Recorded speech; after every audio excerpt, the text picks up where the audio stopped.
Hello, welcome to my channel. तर आज hair कल करून मी कुठे चालली आहे, तर बहिणीचा वीक ऑफ होता आणि माझी मॉर्निंग करून मी ड्युटीवरून आलेली. तर आमचा प्लॅन होता की आपण वंडर्स पार्कला जाऊया. मग रेडी झालो आणि पनवेल स्टेशनवरून नेरूळ स्टेशनला गेल्यानंतर मग त्या ईस्टवरून आम्ही शेअरिंग रिक्षा पकडली. शेअरिंग रिक्षा तुमचे पर पर्सन 20 रुपये घेईल आणि मग तिथे गेल्यानंतर आपल्याला एंट्री तिकीट काढावं लागतं.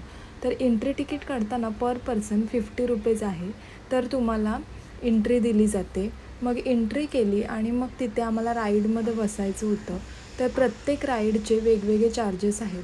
तर आम्ही पहिले एका राईडचं तिकीट काढलं आणि त्या राईडमध्ये बसण्यासाठी आम्हाला 1.5-2 तास अक्षरशः लाईनमध्ये उभं राहावं लागलं. कारण संडे होता आणि इतकी गर्दी होती की त्या राईडमध्ये बसायला आम्हाला 1.5-2 तास लागले.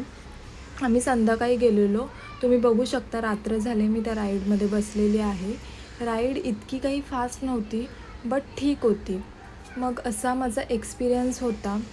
असा काही खालचा व्ह्यू बघायला तुम्हाला मिळत असेल.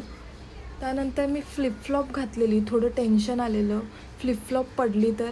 मग लास्टला आम्ही वॉटर शो बघितला आणि निघालो. असा होता माझा आजचा संडे. अशाच नवीन व्हिडिओ बघण्यासाठी सबस्क्राईब करा. Thank you for watching.